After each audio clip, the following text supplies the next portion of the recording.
Please note that the views expressed on this program are those of the individuals who speak them, and not necessarily those of Portsmouth Community Radio, its Board of Trustees, members, volunteers, or underwriters.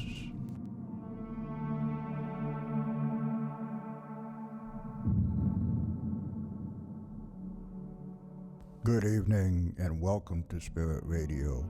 I am your host, Willy Hassell. Along with my co-host, Lynn Nickerson, we will take you on a journey into the unknown, where the paranormal becomes the normal. A journey to a world cloaked in darkness, where reality becomes a thin veil. So sit back, relax, and join us as we venture into the shadows, the darkness, the unknown, and back.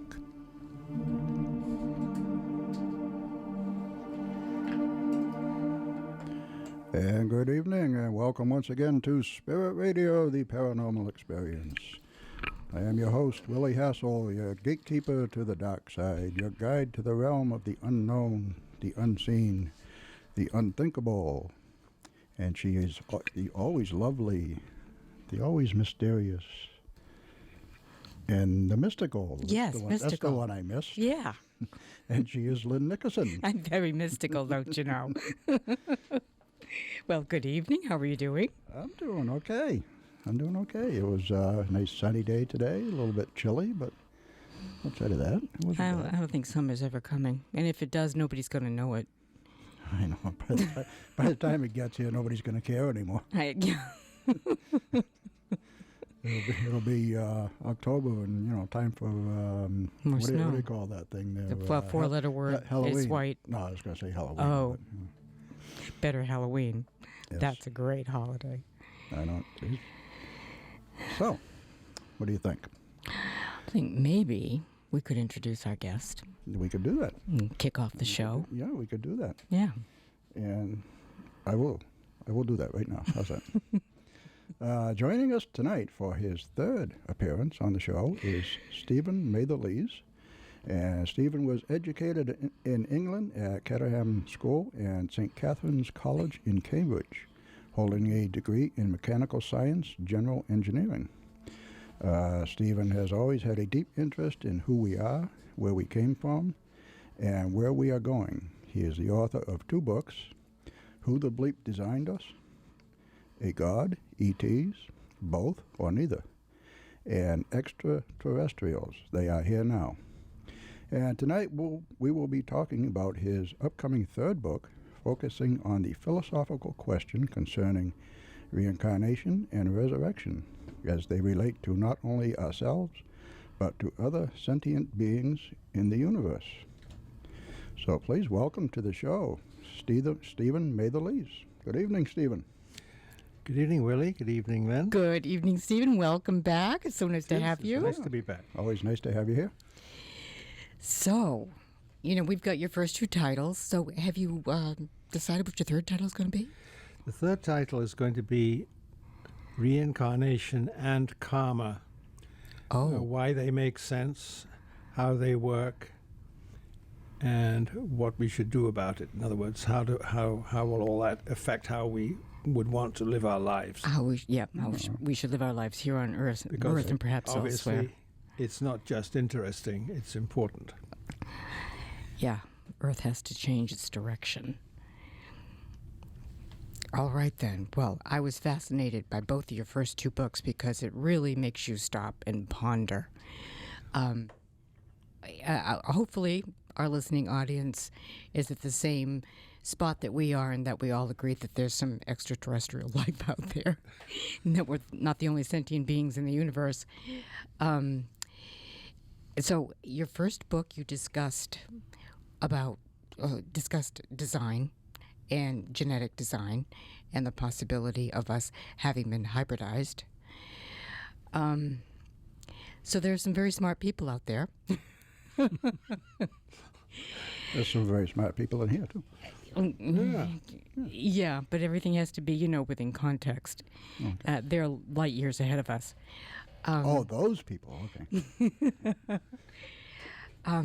So I was curious. Well, you had talked about Bob Dean and Stephen Greer. Both really, really smart men. Bob Dean worked for NATO, was it? He worked at SHAPE headquarters in Europe, I believe in Brussels. He was, I think, a master sergeant. And, That's right. Had a very, very high level clearance. Yes. Yeah, one of the highest.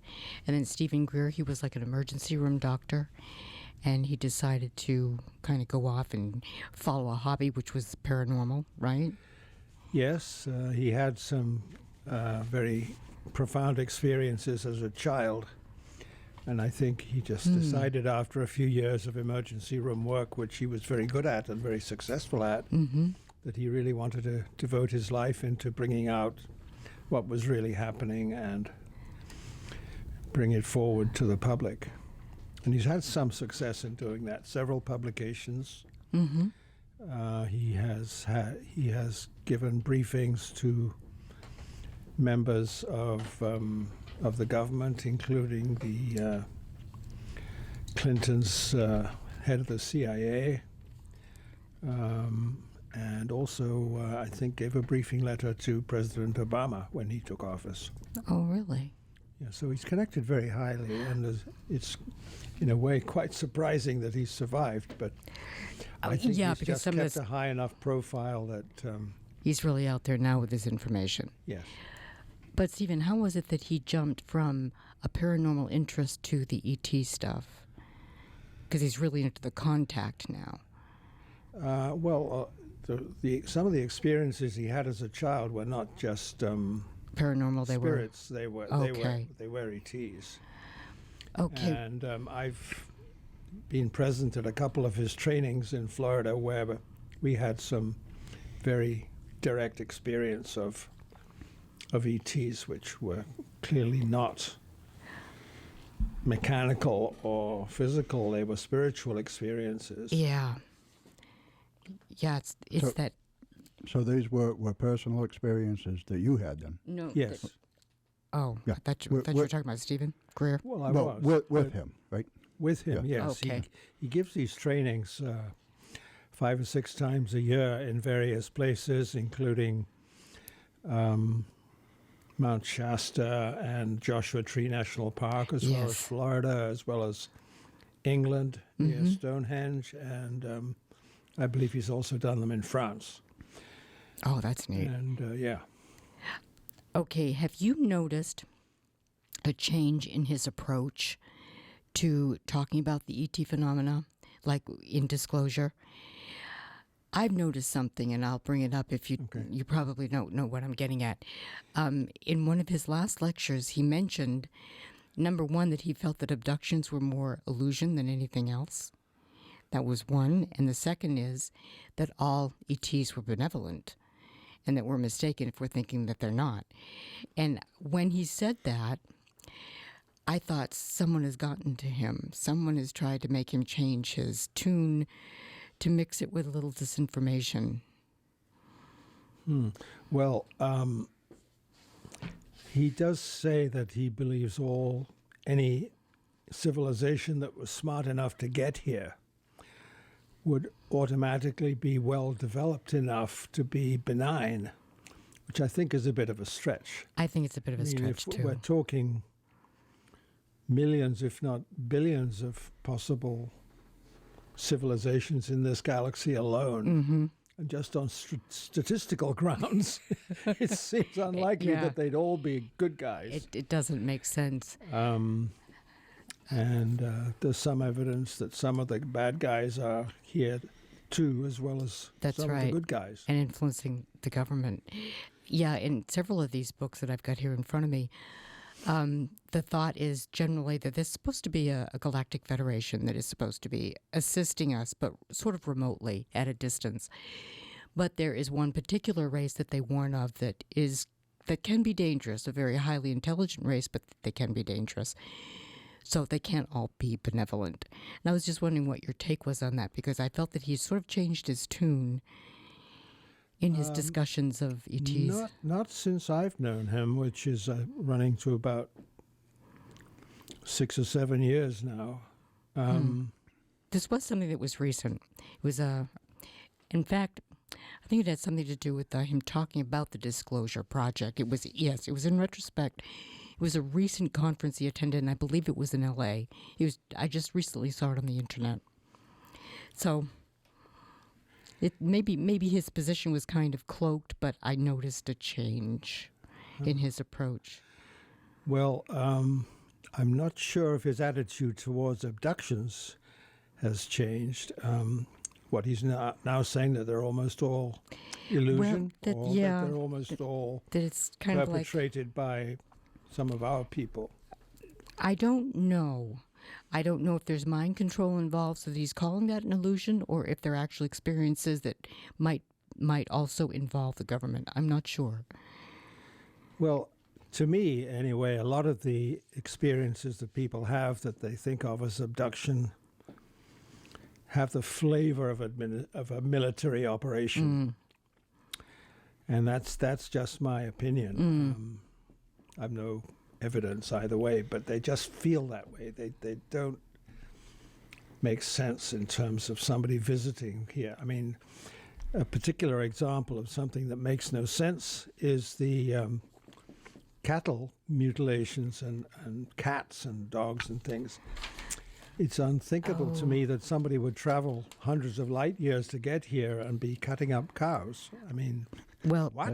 You would think they'd have something better to do with their time. Well, I just happened to... Well, how could they be learning from it? I mean, all they have to do is scan them or take pictures.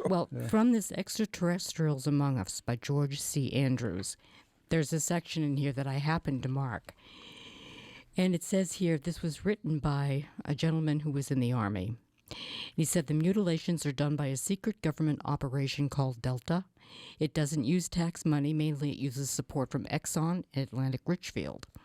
The money is laundered through General Myers' office in the Pentagon. Now get this.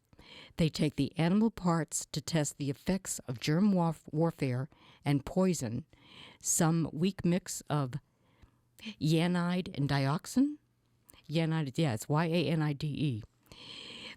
Which they are testing on civilians in America. I guess now if there are black helicopters over Denver, this is where he was stationed, they're testing in the cities too. Delta's big bases are all underground and on Indian reservations. So they're testing for the poisons that they're tossing in the air. And I had forgotten that I had read this a long time ago. Yeah, so he's saying that it's the government that's behind the cattle mutilations. Some of it. Well, yes, because they need a means of testing these fancy new toys. Yeah, and I should say these ugly fancy new toys. Yeah. And that's your theory on it too, Stephen? You think it's the government that's... I think for the vast majority of the cases, I think there's some obvious cases that are extraterrestrial in origin, and to me, those are fairly easily identifiable by the narrative that people give us when they describe what happened to them.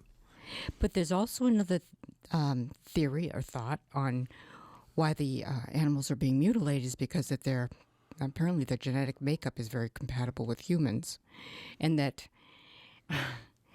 the ETs need some of the tissue and some of the blood. Why, I don't know, but that seems to be a lot of tissue and a lot of blood. That doesn't make sense to me either. I mean, I think extrapolating from our current state of science is a good way to approach this. I mean, in the last 100 years, we've come an enormous distance in scientific knowledge, and it's only, 10, 15 years since we been cloning, enumerated the DNA molecule. And we haven't really figured out how it works yet. No, we haven't. But we've just listed the protein molecules that make it up. So and some of the sequences. At the rate we're going, it seems clear to me that within a couple of 100 years, we'll not only know what it's made of, but how it works. At this rate of progress, I mean, and the rate of progress is increasing, not just in genetics, but in every other branch of science. So somebody that's even 500 years ahead of us in development has probably got all that down. And why would they need to come here to figure it out? And if they're thousands or even millions of years ahead of us, it seems clear that they'd be able to do whatever they want with DNA. Well, the reptilians are supposed to be noted, according to Alex Collier, for their brilliance in genetic engineering. They're supposed to be very good at it, and they're supposed to be the best that he knows of. And he mentions that there are supposed to be 22 different races coming here. Anyway, so I guess the reason I mention that is because not all of the races are really up on the genetic engineering. Also, too, the Greys, and we had discussed this before, and you didn't quite think that this was possible, but I kind of think that there's some truth to it, that they have cloned themselves so many times that they're becoming very weak for a couple of reasons, that they can no longer reproduce, that their race is dying out, basically because they can't reproduce, and also they've made a copy of themselves one too many times. It's inbreeding, really. So they need more genetic material, and supposedly Earth humans are supposed to be very closely compatible to, especially the Greys. Well, I suppose it might be easier to do the job of boosting the strength of their DNA by using an existing DNA. Yeah. But if in 200 years we're going to be able to manipulate DNA in many, many ways, then it makes sense that in 500 or certainly 1,000 years we'd be able to design a molecule from scratch. We probably can now. Again, somebody who's that far ahead of us, whether it's reptilians or anybody else, it just seems intuitive that there would be no need to come here and do hybridization or anything. Well, because if they have the technology on their home planet. They might not, though. They might not have a home planet. They might strictly be in their spaceships. Some of them claim that they have no home planet, that they just kind of circulate. Well, there's plenty of planets around. Gypsies. To get the latest numbers, it's something like 500, what is it, 500 billion in this galaxy alone? Oh, who knows? They're just numbers. Just numbers. It's a Well, high number, that's for when I sure. first started looking into this, when I wrote my first book, the best information we had was Drake's equation, which gave us a few hundred in this galaxy. Yeah. So, and that's exactly 10 years now. Wow. I think things have expanded. Because you had talked about evolution with assistance, and this is getting to the genetics again, but you had talked about, I'm not sure now which book it was, it might have been this one,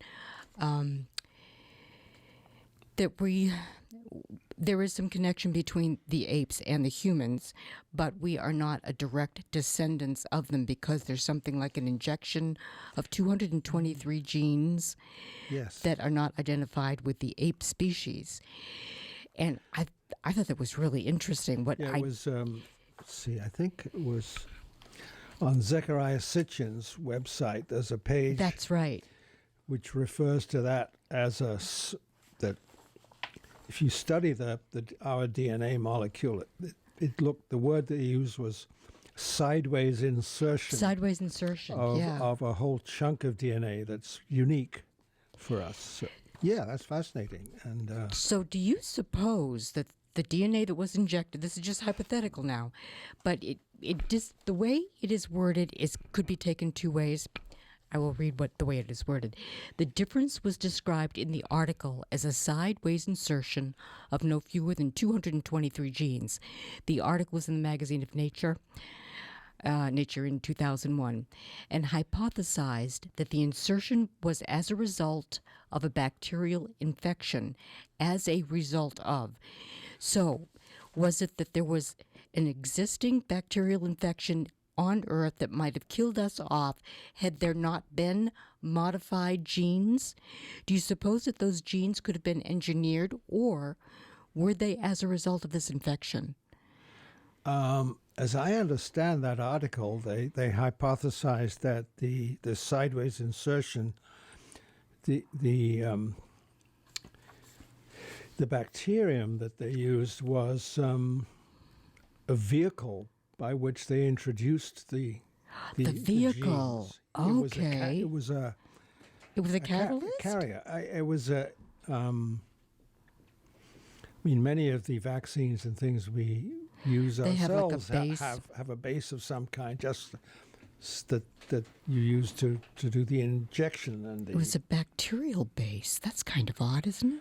Well, we're in semi-unknown territory here. It's plausible. Oh, that's even a third way of thinking. That's interesting. So the base was bacteria, bacteria, but there were probably engineered genes that they inserted. Yes, and this. Oh, that's interesting. Possibly goes back to Zecharia Sitchin's work on the Anunnaki, because apparently they did the genetic engineering that brought us from Neanderthal man to Homo sapiens. Okay, boy, And that's interesting. So, So it happened. They're kind of conjecturing that it happened back then. So we're saying like 250,000 to 450,000 years. Something like that, yes. Either or. Okay. Then contingent on that, the next thing I wanted to ask you, you brought up Jim Sparks, and I thought that was really interesting. The Keepers, the book they read, The Keepers, and apparently he has been abducted, and his whole family, his family line has been abducted. Well, his ancestors, yes. Okay. Although it didn't say in so many words in his book that all of them had been abducted, but that the people who abducted Jim showed him his ancestors and where they lived and how they lived. I don't think they said in so many years, we abducted them all. No, it was more, they said it more, well, we've been following your genetic heritage for, this. And they went all the way back to the Stone Age. Yes. With one of the pictures. So did you not think that was plausible, or did you? There's so much information out there that it gets difficult to know what's plausible and what isn't. I mean, we all like to say anything is possible, and basically anything is possible. You just have to take your pick and decide what resonates, as some people put it, or what feels right, or what for me as an engineer, what makes sense. Yes. Well, what I was getting at is if his ancestors had been watched and continually monitored over millennia, what was it that was being tracked? It's got to be more than just the blood type. So if it's the bloodline, it's got to be a combination of the DNA and the blood types. Because in the blood types, you do have the negative rhesus factor. Mm-hmm. And that negative rhesus factor is supposed to be in about 15% of the population, and it is found in a cross-section of races. So it has a higher incidence in particularly the white population, but it's found in Asian, black, dark skin. So the point I'm getting at is you've got the combination of the negative rhesus factor, which means no connection to the apes, but then you've also got the DNA factor, which has a lot to do with the rest of the lineage of different groups of genes. So, what is it they're actually following? Are they interested in our descendants who are apes and those that aren't? Well, they didn't go back as far as apes. They the furthest back they went was It looked like the picture looked like a tribe of hunter-gatherers. Okay. I have to say, I met Jim Sparks at a conference a while back, and he did come across as a credible. Oh, guy, I would imagine, yeah. Yeah. Well, some people come across kind of strange at these conferences. What do you mean? I mean,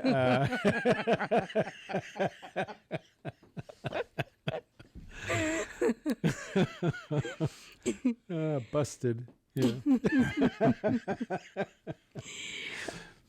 Did he have an idea of why his family had been targeted? What do you suppose the ET interest was in his lineage? hard to say, because for quite a long time he strongly resisted his abductions and was really angry and upset, and I can imagine such an intrusion. and It's insulting. but he is almost unique among abductees in that he remembered every abduction in a lot of detail, which many people don't. Without hypnosis, consciously he remembered? Yes, Yeah, consciously. wow. That is And, unusual. So there must, I'm imagining that there's something in his genetic makeup that Is of that interest made to that them. possible, and therefore was of interest to them. And they appear to have gone to a lot of trouble to teach him how to read and write in their language. Really? And there's quite an interesting description of that in the book, how the writings initially was not too different from our kind of writings, but gradually the symbols got more complex, but there were much fewer of them. And eventually they had him describing a whole, many pages worth of text in just a And few symbols, kind of like the symbols. Chinese. Well, much more so than the Chinese. Much it more was so really than quite us. amazing. And I must say, it did look credible to me. Oh, yeah, that is interesting. Another thing I meant to mention when we were talking about the Greys and them being a dying race, that they had cloned themselves so many times that they also cloned out their emotions as well as their spirituality, that in the case of evolution, there is a spiritual component, and they factored that out of their hybridization. So they can only go so far in their evolution, even though they're very advanced. They're supposed to be the emotional and spiritual component that they are lacking, as well as the impossibility of reproduction. Well, this week I've been reading a book by Alfred Weber, which refers to somebody who thought that there were probably as many as 150 races of Greys. 150? So we need to be more specific Oh, I guess we about do. which Greys we're talking. I had heard only three. Maybe one or more of those races is only 100 years or so ahead of us, and cloning is all they know. Yeah. That's a possibility. I think not a very big one, but it's possible. Okay. Well, we're getting right at the bottom of the hour, Stephen. So when we come back, I'd like to get more into the resurrection, reincarnation aspect of everybody. Everybody. On and off planet. Everybody in the universe? Yeah, we're getting there. Okay. All right, we'll be back in just a couple of minutes. And also, after the break, if anybody wants to give us a call and talk to Stephen or Good ask him idea. a question, 603-430-9722. Or you can email us if you want, Hassell, that's WHASSELL, at WSCAFM.org, and we will be right back. Supernatural Magazine, the UK's newest paranormal magazine, provides support to Spirit Radio, the Paranormal Experience. It is the magazine's goal to bring every aspect of supernatural news and research from around the world under one roof to create a universal platform for all those interested in the supernatural. More information is available at supernaturalmagazine.com. You are listening to Spirit Radio, the Paranormal Experience on WSCA 106.1 FM, and we'll be right back after this short break.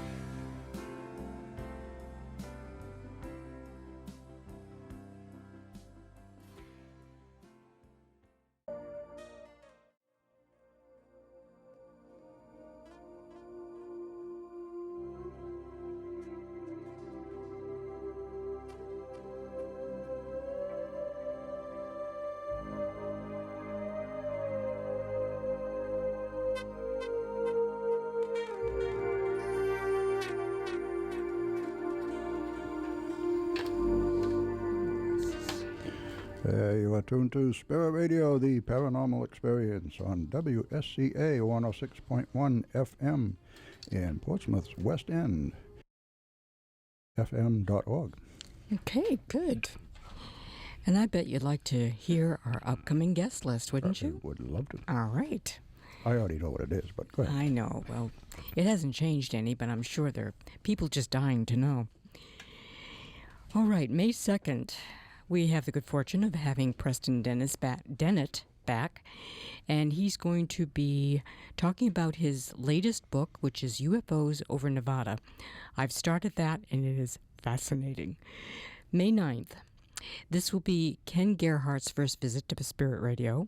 His specialty is cryptozoology, and his newly released book, titled Encounters with Flying Humanoids, includes testimonies about the Mothman, man-birds, gargoyles, and other winged beasts. May 16th, Brad Olson is returning, and he's going to be talking to us about Sacred Places Europe, 108 Destinations. May 23rd, we're welcoming back Steve Parsons, and he's the creator of Parascience, and he'll be joining us from England via Skype or on the phone, I'm not sure which yet, to discuss his latest book, which was co-written with Cal Cooper, focusing on infrasound as applied to paranormal investigations. May 30th, we've got a tentative booking here. It's going to be about Ghosts of Hollywood with Wes S. Nickerson III, who is a former writer for the HBO series Entourage, and more recently a writer-producer on Showtime's House of Lies. Wes specializes in dialogue and likes to recount some of the ghostly tales he encounters from Hollywood's bygone era. June 6th and 13th remain open dates. However, June 20th, we are welcoming Shane Sirois back from True Ghost Paranormal Investigations, and he will be returning with Paul and Ben Eno to update us on the hauntings in Litchfield, Connecticut, which is supposed to be the Connecticut Triangle. What we call it, the Connecticut Skinwalker Triangle, whatever. Yeah, but something like that. But it's really fascinating, and Bill Hall is writing a book on this, and he's taking it from a diary of a woman who has lived here, I guess, 4 generations. Both Shane Sirois and Paul and Ben Eno have been investigating this, and they are included in Bill Hall's book.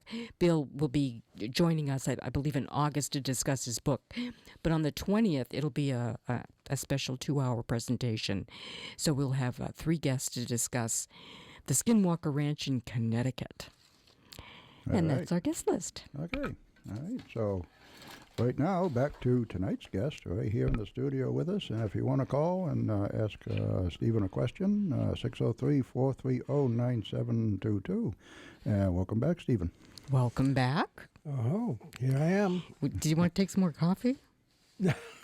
Okay, good. Every time I take a shot, I seem to want to cough, so I think I better lay off it. Well, as we'd mentioned, your book is going to focus on resurrection and reincarnation. And let me say that when I was in high school, I thought that reincarnation was just an idea that the Indians came up with. And I just didn't really believe in it. I thought it was just kind of part of their culture, and that was it. And then as I got a little bit older and started reading, I started thinking maybe more than just one person could have been born. I think we've all been born several times in several lifetimes. And even my mother, who was brought up Catholic, she came around to that way of thinking, and that's quite a leap. So Yes, indeed. it really is. So as time progresses, I've read more and more books about psychiatrists that have sort of fallen into hypnotizing their patients and then having them lapse into past lives or even lapse into future lives. So there's a couple of things. Well, I just finished reading Many Lives and Many Masters by Brian Weiss, M.D. And there's this one woman, her name was Catherine, and he regressed her. She had 86 past lifetimes. Unfortunately, he never did progress her to future lifetimes, but she had some really interesting information to impart regarding the reincarnation process. And she, in this particular instance, she was in between lives, and she was channeling information from, I guess, masters who were highly evolved spirits in that dimension, in the Netherland between lifetimes. So she said that there are many souls in the dimension that she was presently in. She says, I'm not the only one. There are many dimensions. And Dr. Weiss asks her whether or not she'd been here before and whether she had reincarnated many times. And she replies, I've been to different planes at different times. Each one is a level of higher consciousness. What plane we go to depends upon how far we've progressed. She was silent again, and I asked her what lessons she had to learn in order to progress, and she answered immediately that we must share our knowledge with other people, that we all have abilities far beyond what we use.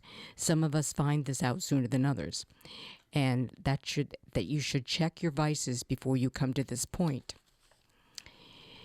If you choose not to learn, then there will be a carryover into another lifetime. And only when you decide that you are strong enough to master the external problems, then you will no longer have to carry them into your next life. And this actually wasn't Catherine that was speaking. It was the masters that were giving her the information as he was regressing her.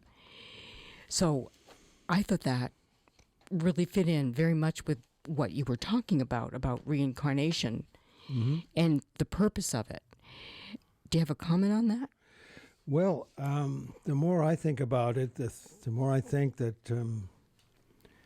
it's not only hundreds, but maybe thousands of lives that it would take for us to learn everything we need to learn. It could be. And I went to the trouble of putting together a list of life situations that we might be born in. And not only male or female or human or some form of extraterrestrial, but poor, rich, Christian, Muslim, animist, yes, atheist. All different situations where you can learn a lesson. All kinds of, circumstances, rich, poor, all kinds of careers. Mm-hmm. So the list got to be quite long, and then, of course, when you get into combinations, you could be born rich female, rich male, yep, Catholic, not all different challenges. All those things, all different challenges, and of course, it's a very different matter being born female in certain countries, certain religions. Even the highly Orthodox Jews have a very different attitude towards their women folk. That's right. And so do the Catholics, for yes. that matter. So. There's a semi-infinite number of combinations, in other words. Of lessons that you could be learning. Does that That's mean right. we need semi-infinite number of lives? Well, perhaps not. Maybe it's more that we need to, there's certain things we need to become proficient or advanced at, which means, tolerance, mm-hmm. love, understanding. Lack of greed. Forgiveness, lack of greed, and whatever it takes to get where we need to be in those areas. To learn that lesson. Yep. And, I wanted to bring up getting back to what you were saying earlier, in my first book, I drew a sketch of reducing our 3 dimensions to 2, showing a cyclic universe where we start with a big bang, we go around a circle where the universe expands, and then it contracts again in a big crunch. That's one possible model. And if you take a cut across this at any point mm-hmm. in time, that describes our universe at that point in time. So if we saw our own life in here, we'd see a little pink worm starting, however many years it is back. We won't go into how many. And this worm would move around, interact with other little worms, and eventually die off. And then at the end of that life, move outside of this model into what we could know as the astral plane mm-hmm. or whatever. And that also is where we go in our dream state, at mm-hmm. least some of the time. So, Michael Newton, who's written several books on what happens between lives, describes that as the interlife. Oh, that's interesting. I haven't heard that reference before. Where we meet people that we've lived lives mm-hmm. with, and our mentors, our guides, We have a past life review and all of those things. And that's described very well by Michael Newton and also by Alfred Weber in his book that I've just finished. So that's a recommended one, The Omniverse by Alfred Weber. That's W-E-B-R-E. B-R-E? Yeah. Oh, that's an unusual spelling for it. I think it's the French spelling. Yeah, but I wonder what it means. I'll have to look that up. This Catherine that Dr. Weiss had regressed, she mentioned that there were 7 planes, and I forgot why I mentioned that. There are many souls in this dimension, and that she herself had lived 86 lives. Apparently she didn't visit them all under hypnosis, but her higher self was aware of how many lives she had lived. And so chances are she would live more in the future, but she could recount at least 86. But she had reached a point after all of this regression of having dropped some of her phobias. She had all kinds of fears. She finally dropped them, and she became very serene. She became rather psychic, and she was also helping to coach people that were near death and dying and whatnot. So she made great progress in this lifetime, having been able to access the lessons that she learned from these past lives. So it was fascinating.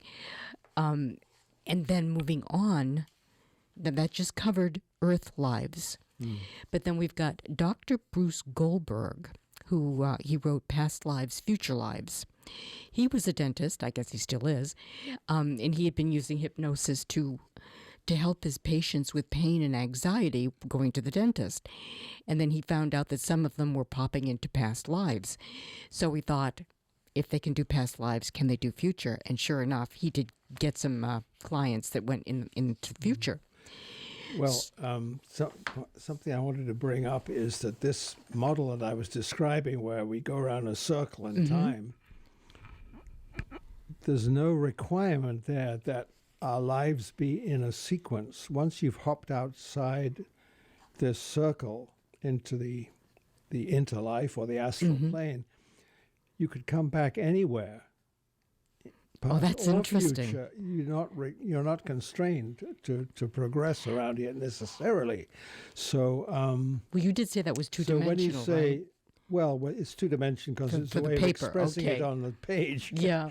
So but, multidimensional is really. When you talk about a future life, you're talking about popping in here further around. It doesn't mean that that's a later part of the sequence necessarily. I mean, we can go back if you want to learn lessons that you might learn as a slave in the Roman Empire, then you would hop back to that time and do that. Because that's where that particular lesson of humility or whatever it is you need to learn. Well, that very much touches in this section here in Dr. Goldberg's book, which I want to bring up. But before I get on to that, I did want to mention that I believe the Indian people do believe that you can live different types of beings, of lower intelligence, even down to animals. And I don't know if I believe that. I'm not quite sure that I partake of that belief, but maybe there are lessons there. There doesn't seem to be any point. It might not be intellectual. It might be like almost a stasis or a resting point. Or just an experience. Or just an experience. Yeah. Well, the Buddhists, I think, or some Buddhists believe that. The Hindus do not. I think. They don't? No, they have a strong, reincarnation's a pretty central part of their philosophy, but it's definitely an upward progression. Upward. But it may be. It may be. I was wondering what you thought about that, being other life forms on this earth that are, less than human beings. There was one guy I had read about that actually thought he had become a rock in one of his, and I didn't quite understand the progression there. Well, exactly that. But one thing I wanted to bring up was what's called the Ra material, or the law of one, which was a whole long series of channeling sessions by a lady who passed away quite recently, Carla Ruckert. And she was not conscious during her channeling, but her partner, Don Elkins, was having a conversation with this being or set of beings called Ra, and her husband, Jim McCarty, was recording and witnessing and participating. And the three of them apparently had some dynamic which made it possible for them to communicate with this being. And Ra asserts 7 dimensions, or seven 7 planes or densities. Okay. Of which rocks and water and gas would be the first, plants and lower animals second, and where we currently are is 3rd density, trying to make it to 4th if the Earth can survive another few years. That's still an open question, unfortunately, and that's why this world is in such crisis. Well, I'll get to Dr. Bruce Goldberg here, and I won't read this whole thing. He requested, this was a radio personality, and he was on this guy's show, and he had some phobias, and he wanted to be regressed. So Dr. Goldberg progressed him to the 24th century, and he was a technician, and he was working on an asteroid. And during this time, he was, as like a sideline, almost as a hobby, he was supposed to be establishing a communications device to enable communication with beings from another planet. So he did do this. He developed this, and then the government, which is called the League of One, bought it from him. They gave him full credit. But in building this device, they did communicate with ETs, and the message was that they had to stop polluting the universe because there had been nuclear conflagration, and they wanted to dump the nuclear wastes out in space. And this is in the 24th century. So he tried to get through to the government. The government wouldn't hear him. So he was given an early retirement at the age of 80, because he said that people work well over 100 years old. His name was Zarva at this time. So he was taking his early retirement, and he said then one night he died in his sleep. And he said at least he thought he died. And what happened next was this. He was,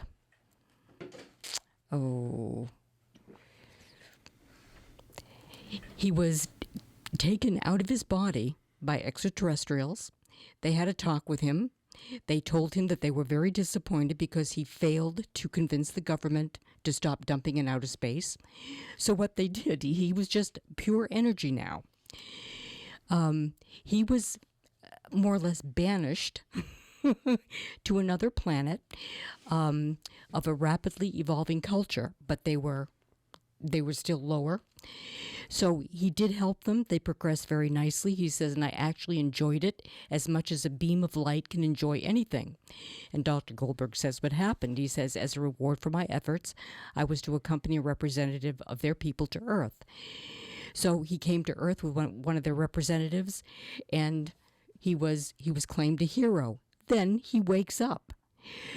So I don't know how much time passed, but by the time he was 100, that's where he was progressed to. So during this little hibernation of sleep, he went to a total different dimension. He became light. He helped these people as a punishment now to help these people evolve, and he was successful. The ETs gave him credit. So who were the ETs? That's a good question. Who was this little league of highly evolved beams of light that controlled his soul, zapped him out of his body and brought him back and said, you did a good job? Well, that gets us into the subject of karma, of course. It does. Sounded like a lesson of balancing what he did that was harmful. In other words, this dumping. Well, he didn't convince the government to stop, and that was his punishment, to be banished to another planet to help a lower evolved culture. So that seems a little harsh, actually. It does seem a bit harsh. Argue well enough. But it's amazing that he went. I hate to say it, but we're almost speaking there. of time, we are there, actually. So anyway, he went to another dimension within a short period of time of his Earth life.